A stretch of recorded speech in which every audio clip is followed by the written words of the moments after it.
Hello there, Lunar Squadron. Welcome back to another LEGO Star Wars The Skywalker Saga discussion.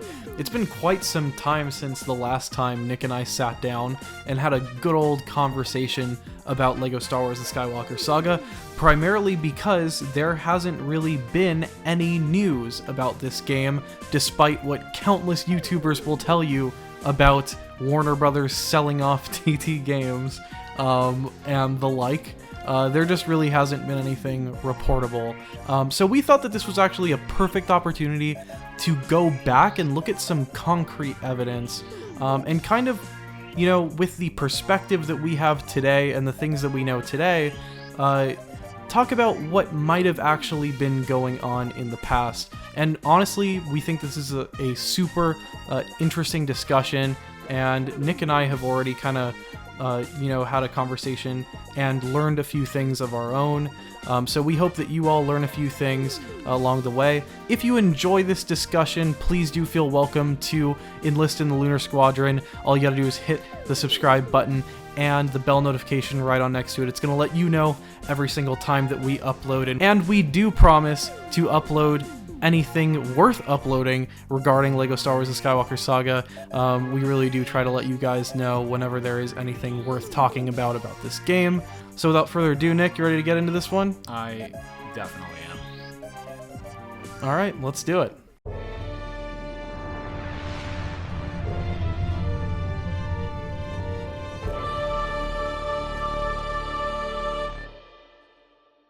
Well, Nick, you were the one who went back into the Jedi archives and kind of unraveled this thing, or I guess reawakened this thing. So if you want to just get into that whole process and get us going here. Yeah, so I think it's important here to kind of establish a timeline as to why we are here in the first place talking about this. So the other day, I sat down and was just doing some research, looking for LEGO Star Wars The Skywalker news, see if there was anything out there from dev teams or sources or anything. Just seeing if there was anything out there in the universe that was new, and of course, there wasn't, because that's just where we are with this game right now. However, I stumbled upon an old Bricks Fanatics article from January that dealt with the now infamous official PlayStation Magazine UK interview with the dev Dawn McDiarmid of TT Games, where she basically does kind of this 2021 preview about the upcoming LEGO Star Wars game. Now, it is important to mention before we kind of talk about this that at the time of this article in January, the game was still slated to be released in the spring of 2021. To our knowledge, and to everyone's knowledge, there was no delay on the horizon. This game was scheduled to come out, and that is kind of the context that we took the article in, right? Like, our understanding was the game was still coming out. So it's very interesting to go back and read this article now that we are in our current situation, now that we have context, now that hindsight is 2020, and kind of analyze some of what this dev said in this interview and kind of try to understand where we are. And honestly, I'm starting to think that maybe a lot of what is in this article perhaps answers some of our pressing questions about why this game is delayed. What was the reason this game was delayed? You know, what was going on behind the scenes? What are they struggling with? I think there's actually a lot of good little tidbits in this interview that maybe provide clues as to what TT Games is struggling with. Because, like I said, we did not look at this interview at the time with the context that the game was delayed or being delayed again. So I think if you go back and look at the article and read it, you're kind of like, I don't know, it's kind of like it was like a fresh new thing to analyze. So in the article, I think the biggest thing that McDiarmid talks about is the fact that they were planning on releasing the game with a lack of next-gen features, whether that was PlayStation's adaptive triggers support or haptic feedbacks or anything that was next gen. The game was still supposed to take advantage of the solid states and just have faster loading times, just because that's the nature of the solid states. But in the interview, they talk about that there was going to be features missing from the next gen titles at launch. And immediately when I read that, red flag number one went up. The red flags here! I was like, oh, like, you know what that means. Like, I think we can kind of put two and two together here, right, Andreas? When this game was announced, guys, remember that it was announced for last gen platforms. It was announced for, PlayStation 4, PC. So PS5 and, these features weren't really on the radar when this game was announced. And so you kind of get this feeling now. I mean, back then when this article came out, we all had hopeful eyes where we thought that this game was still coming out in the matter of months. We thought that it was still going to be releasing in spring. And so we didn't really take issue with that. But right now there kind of seems to be like this feeling that maybe the fact that they were facing, this challenge of having to release this game on all of these platforms in a way that was coherent with their brand new engine, not to mention that, it does kind of size up the task that they kind of had to deal with there. Yeah, and we had the video a few months ago where we kind of speculated that maybe it was the Nintendo Switch that was the reason the game got delayed, just because of the quality of ports that were showing up from third parties on the Nintendo Switch, that maybe a game of this magnitude would just struggle, and that's what they were struggling with. But now I'm starting to think maybe the real reason they delayed this game was they were kind of trying to maybe avoid that cyberpunk route. I feel like a lot of companies are trying to avoid that CDPR route where it's just get the game out. So, it sounded like their original plan was, hey, launch the game, but we're just going to be straightforward with you, tell you, hey, next gen, you're going to be lacking features at launch. We're going to do our best to get them out as fast as possible, but you will not have a next gen version of the game at launch. It's going to be PS4, Xbox One. It's going to be that version of the game until we can finish the PS5 and Xbox Series X and S. Hard to get those Xbox names right, We got it's like we got to alphabet number soup. these Xbox, PS5, PS4. Come on, like stop giving us these names. But anyways, that the original plan is what I'm getting at. Is the original plan was release the old versions, prepare for the next gen versions, get them out as soon as possible. Then I'm starting to think maybe they saw the blowback from CDPR, and I get this interview was in January, and that was a few months after Cyberpunk. But it kind of takes some time to work up the ladder of a business to maybe make these decisions. And maybe the decision was made a long time ago that, hey, let's just delay the game until we're completely done with it, and we can just release it completely. We can make sure the engine is stable. We can make sure it's running great on all these consoles. That way we don't have to release the old gen version and then do the next gen version, which it sounds like at this point isn't, probably in that timeline, probably isn't ready until fall of this year, probably, at the rate they're going. So maybe this was the real reason Lego Star Wars: The Skywalker Saga was delayed, was the fact that the next-gen versions of the game simply weren't ready, which is completely understandable. It like you said, Andreas, this game was announced for the last generation, and now they were being tasked with putting the game into the next generation with these features, with the next generation graphics, with the solid states, with the adaptive triggers and the haptic feedbacks and all of that stuff, the increased resolution and frame rates. They're being asked to do this rather quickly, and TT Games isn't, they're not Activision, they're not EA, they're not this massive studio. They don't have unlimited resources to do this kind of stuff. So maybe they just work on a longer timeline. I don't know about you, Andreas. I'd love to get your thoughts on this, but I'm honestly convinced that maybe this is the real reason, and it was just staring us in the face the whole time, and all it took was us going back and analyzing this article, this interview from 5 months ago with a completely different mindset, a completely different pair of eyes to see this. I really want to take a second to really break down what information we actually have here. And hopefully by the end of that analysis, I can kind of you can get a feel for my take on this, Nick. But this is Dawn McDiarmid that's being interviewed here. And if you know anything about Dawn McDiarmid, I actually looked into Dawn McDiarmid. Dawn McDiarmid's resume here. And Dawn McDiarmid is, managing the hub team for this game. Dawn McDiarmid does things from, fixing bug fixes to overseeing memory optimization of the open world to ensure good performance across multiple platforms. So Dawn McDiarmid personally knows how difficult it is to get this game up and running across multiple platforms. And at the point where Dawn McDiarmid is sitting in this interview, you can see that, something doesn't quite add up here. Big red flag! Because on the one hand, McDiarmid is telling PlayStation Mag that, we're not even of the mind that we are worrying about next-gen features, DualSense, ray tracing, 3D audio. McDiarmid kind of says, we're just tabling that until, after release, which at that point was spring 2021.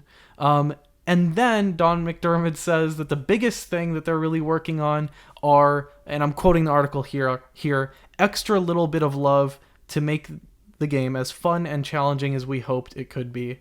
They're talking about polishing and refining, okay? McDiarmid was talking about finishing details. Now, talking about finishing details 5 months ago and then another indefinite delay right now, that doesn't really add up to me. I think there really was a bigger problem at this point, and I don't think that problem was, discovered overnight. And obviously, this is kind of speculation here. We're not Dawn McDiarmid. We don't know what's going on the inside, but we can kind of infer from these interviews that, the challenge of getting this game stood up on all of these different platforms, half of which you didn't even anticipate existing when you started drawing up this game, might have been, the backbreaker when this studio is already designing a brand new game that they've never created to that scale before on a brand new engine. It just seems like a perfect storm of nightmares for a studio the size of TT Games, exactly like you were saying, Nick. So I don't know if it's this whole perfect storm of the platforms, the new features that they're trying to incorporate, or if it's this whole ownership struggle right now. But whatever it is, I do think there is some credence to this. And I think all of these issues are working in concert, if I had to guess. I know we took that stance on the Nintendo Switch a few months ago, but I think that might just be one part of the problem. Think about how many platforms they're trying to get this game smoothly running on a brand new engine, how many new features. I mean, the DualSense in and of itself is complicated technology. I mean, it just seems kind of like an impossible task to do by spring 2021, especially.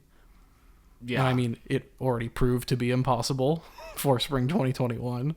Yeah. The last thing I want to say about this thing is, I think you're right. I think it's the whole combination of all these things. And really what kind of, I guess, excited me about this when I did this was that it kind of felt like for the first time things kind of fell into place from a logical standpoint. Reading this interview again, it was like, all right, so we see there's a breadcrumb that next-gen features they were struggling with. They were going to table them until after release. They weren't even worried about that. It was so much for them to deal with.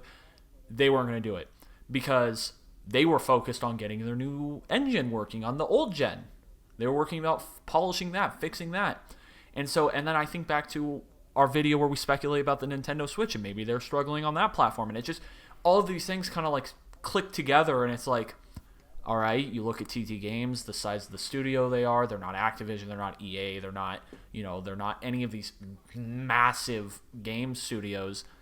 And it kind of makes sense. This delay kind of makes sense to me now. Honestly, if you think about it in this analytical way, if you believe and subscribe to this theory, it makes a lot of sense. Again, I feel like we hark on this every single video. If they just tell us, we wouldn't have to be doing this, but that's a whole nother issue. Lack of communication, once again, rules the day. But I really... And also, speaking of lack of communication, how are you really going to get up in front of PlayStation Magazine? months before this game gets indefinitely delayed, and you have your opportunity to communicate, and you say that you're focusing on like last details and polishing. Like, It's true. was that really calculated or representative of the situation? Honestly, you know what? I have a question for you, Nick. Do you think that they are holding on to that belief of we're going to hold off on DualSense until this game releases whenever it releases? Do you think it's like all hands on deck right now at the studio just to get this game up and running smoothly across all platforms, and they're not even going to deal with adaptive triggers? Or do you think this is like they're taking the extra time to finish the package so that it's just ready on all platforms when it eventually releases?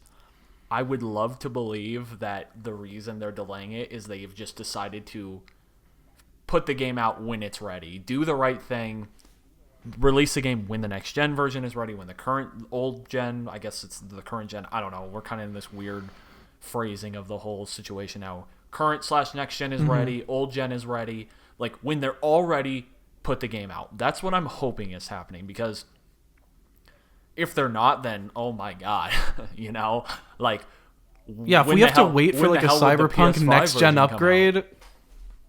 Oh yeah. Like, if they're struggling this much to get the old gen version out, like the fear here, then like the next gen version is just never coming. Like, it's not. Like, they're just never going to be able to put out a true next gen version. So I'm hoping, and the optimist in me is saying, yeah, they're just waiting until they're done with everything so that they can just release a complete package and avoid any sort of controversy on the back end. Maybe they're trying to, you know, every game has controversy. Maybe they're trying to do all the pre-controversy, like, on the front end, and then on the back end it's smooth sailing. Everyone loves their games, they have DLC, like, smooth sailing from there. So maybe they're biting the bullet now instead of when the game releases, and people are like, oh, where's my next gen version? Wow, what the hell, guys? Like, what's wrong with you?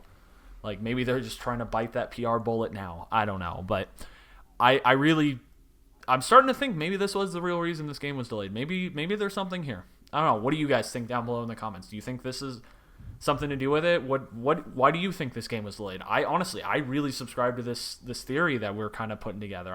I think it's extremely logical. I think it makes a lot of sense, and I think it fits the timeline. So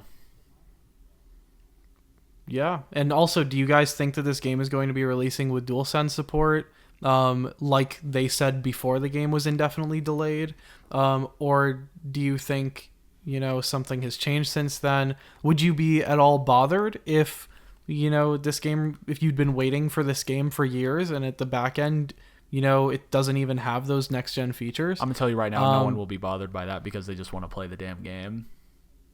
Yeah, I honestly, for me, if I had to sacrifice, you know, adaptive triggers or experiencing this game, like, give me the damn game. Exactly. Maybe that's what they're going for. Yeah. They'll beat us into submission so much where we'll just want the game at, like, no matter the cost, at any, like, no matter what, give us the game. Just beat us into submission and lower our expectations so much, make us so desperate. For me, my expectations for this game honestly grow every single day. Yeah, the more time they have because with the longer they take to develop this game, the lesser my patience is going to be for bugs, you know, features that have been dropped. You know, the more they talk up the scope of the game, the more I'm going to be disappointed when it doesn't live up to the hype. So, long story short, don't overhype your projects when you have, you know, all of these underlying problems. Do not minimize problems by saying all you have to do is polish, you know, finishing details when there's actually like heavy lifting left to do. But I mean, yeah, let us know what you guys think in the comments if you know there's some credence to our speculation here. Again, the whole point of this was just to get talking about Lego Star Wars again. I know that every time we kind of talk about it, it's equal parts pain that we wish we could play it and equal parts rejoicing around this project that everybody just wants to see. For us, honestly, what it came down to and our motivation in making this video is this silence just kind of pisses us off. Like, we just love talking about this game. We have a lot of fun with these discussions in the comments with everybody. And honestly, we were just kind of missing this Lego Star Wars community. So please have at it in the comments. Let us know exactly what your thoughts are on this subject. And if you enjoyed the discussion, please, you are welcome not just to interact with us in the comments, but enlist in the Lunar Squadron. We are a community that loves to have these conversations in the comments, and we do interact with every single one of you, so we look forward to see you down there. That's going to do it for this discussion, but as always, we will see you all next time.